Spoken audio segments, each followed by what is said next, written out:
Good evening, everyone, and welcome back to another edition of Denovan's Facebook Live. Hope everyone's managed to stay a little bit dry out there in this wet weather we've been having the last week.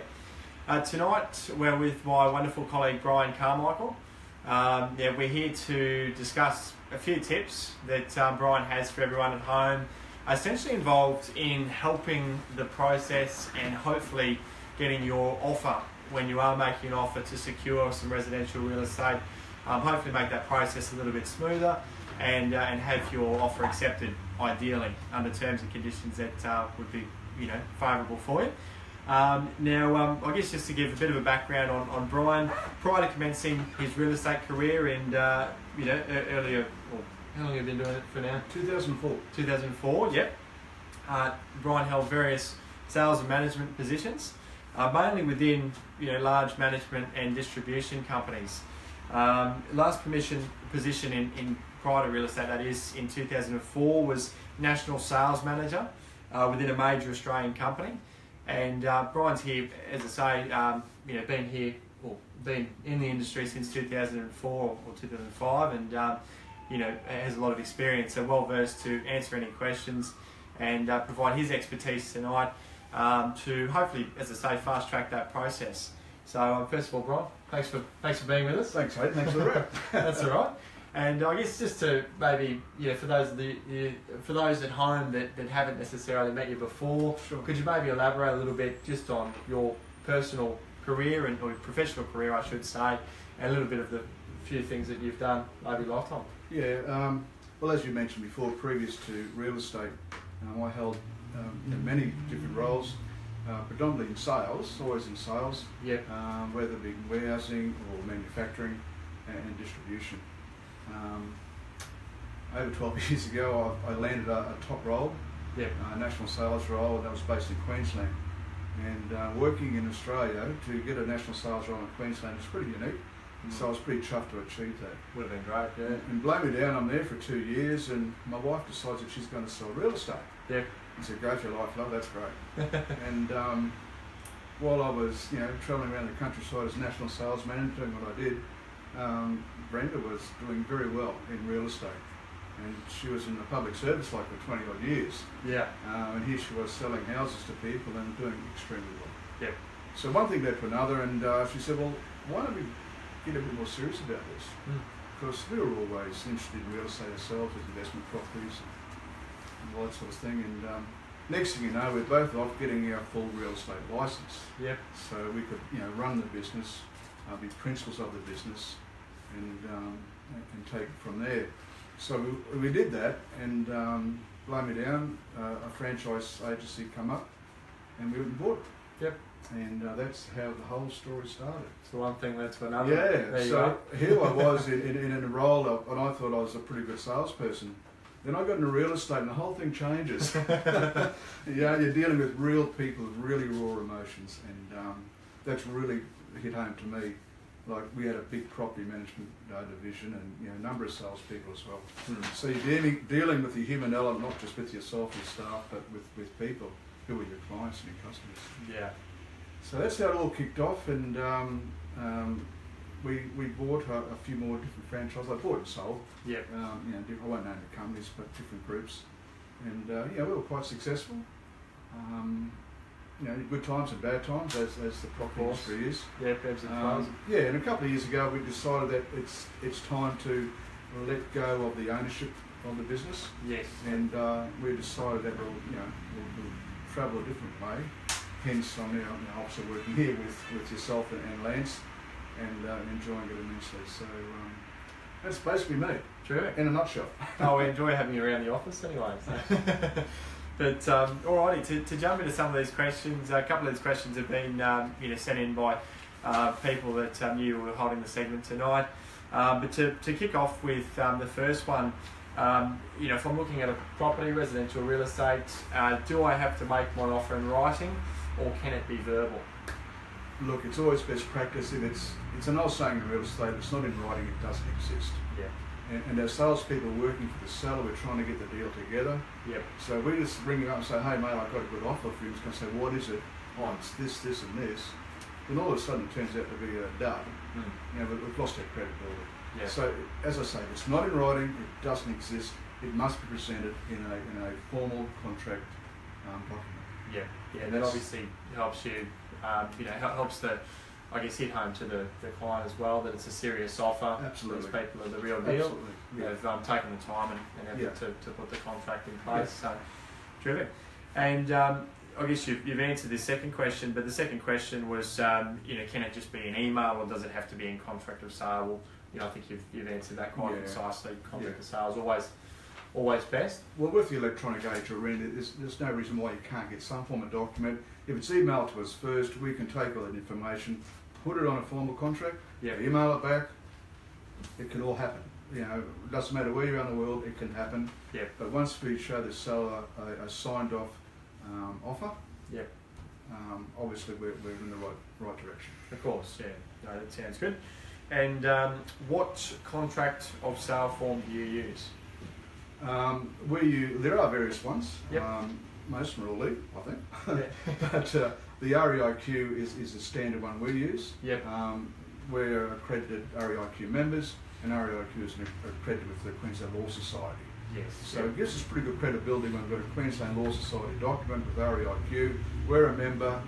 Hey, we're the full deal. Yeah. Yes. It's all going to be kosher, obviously. And absolutely. Yeah. Brought on board. So, and I guess there'd be things there to, obviously to protect seller and buyer. Absolutely. So, with those essential and sometimes, we do this day to day, but whereas sellers and buyers, this might be the first one for years. Yeah. And they want to feel comfortable that this is going the right way. Of course. Yeah. No, that certainly assists with that. So, and if I make, say I make my first offer, will I have an automatic right to, present the seller with further offers, or what are my rights once I've presented that well, offer? not necessarily so. There's no right really until you have a signed document by both parties. Yeah. So if you're making an offer and it's there's a little bit of room to move there, until it's signed off, anyone else can also make an offer. So you've got to be wary about that. It's a serious business. Making an offer, and us obviously as sales agents, we take you through that to make sure that you feel comfortable with what you're doing. Yeah. But you don't necessarily have a right then to say, well, my offer's in first, I'm going to go with this all the way. Of course, yeah. Okay. Yeah, so you really got to, I guess, think about that offer, don't Absolutely. you, first of all, Absolutely. and try and get that sorted as quick as possible. Yeah. So, and with the process, so if someone else were to make an offer whilst my offer was, perhaps still being considered, or, things, particularly at the moment with houses and things like that, can happen quite quickly, obviously. So let's say I'd made an offer, and within the period before the vendors come back to me, another offer is presented. Yep. Could you run us through that process and what might happen from there? Sure. There's always a scenario where buyer number one will put in an offer, and we're off to the seller, but the seller might say, geez, I need to think about that. Yep. And in 5 minutes' time, I get another phone call say, hey, I want to make an offer from buyer number two. Now, my duty is, yes, I must accept that he will make an offer in writing, and I can produce that to the seller as well. Now, we might end up with half a dozen contracts for the seller. Great for the seller. Yeah. But in all times, I must say to the previous buyer, we have another offer on the table. Yep. So we now have to put in place what we call a multiple offers form. Yes. Yep. And a multiple offers form basically says that the seller may choose one of these.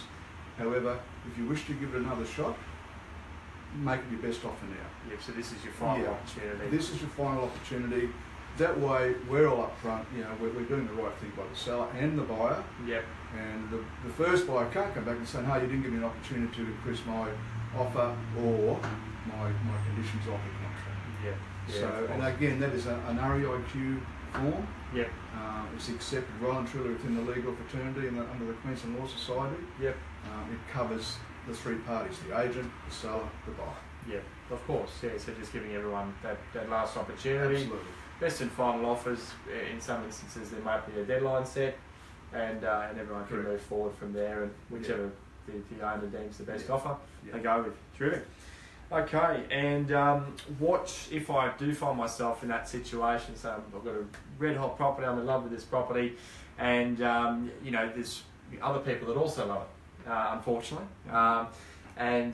Let's say, what sort of information would I be given about the other offers? Is it, do I get told much about it at all, or what is the case? You won't be told a thing. Yeah. All offers are obviously confidential, whereas you may ask me that it's in confidence where the other buyer, if you're buyer one, I'll buy to the same thing. We do not, we don't swap notes. It's not on, and will never happen.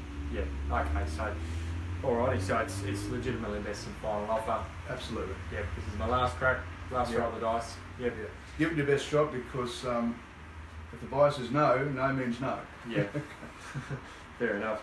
Okay, so, and I guess you just answered the next question there, but am I best to hold back my best price and terms, or put my best foot forward from the start? So, look, if you're serious about the property, you've done your homework, and look, on the internet these days you can see what's been sold in the immediate area. If you fall in love with the property, it's within your budget, give it your best shot there and then, because guess what, that same property is going to be attractive to another. Who knows? Yeah.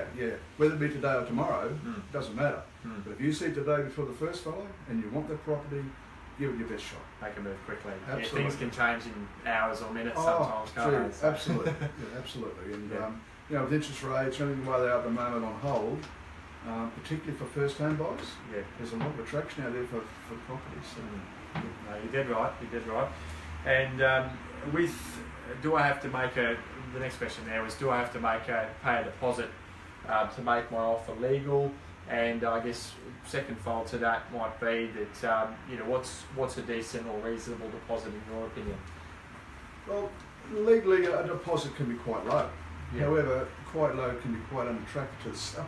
Yeah. So if you're going to put forward a great offer, you need to be able to support it with a deposit that seems reasonable. Yeah. No one can spend the deposit, by the way. It just sits in a trust account. Yeah. But if you're able to get up to say 10%, there's no more than 10%. No.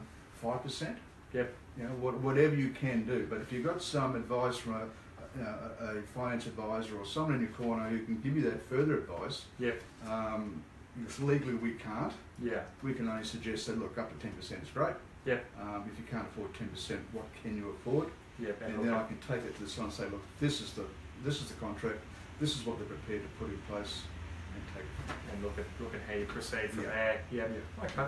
And I guess for those that may not know, what relevance, I suppose, does that deposit hold for the seller?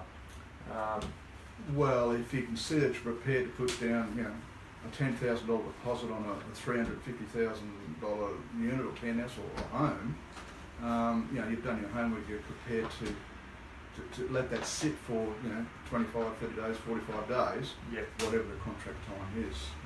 So if it was $1,000 deposit, if I was a seller, well, how are they going to afford the other $300,000?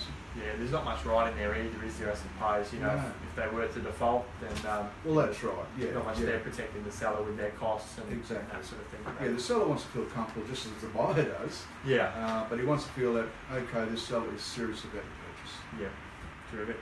Okay, and if my offer is accepted and I receive a contract of sale signed by the seller, what are some of the things I'd do first? Some of the things that are most critical to happen?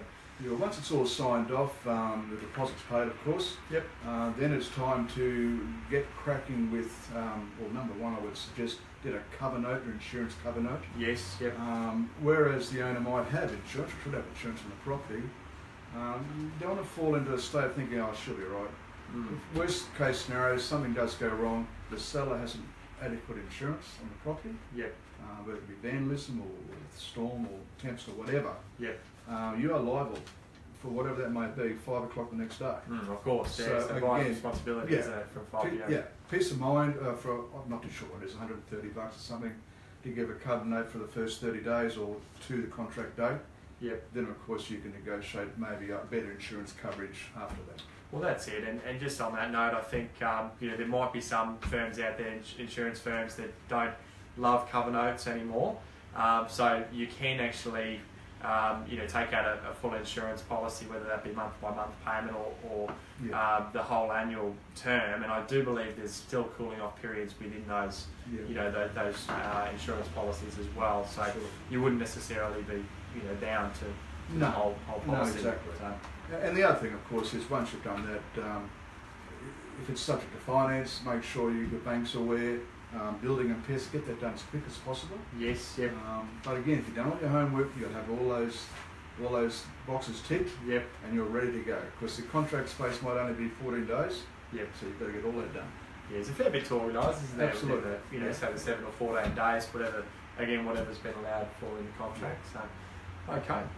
And okay, what are your best tips? Let's say I'm a buyer, I want to be as well prepared as I possibly can, and take as many steps as possible, I suppose, to make sure my offer is accepted when it comes to crunch time. I've found a property I love.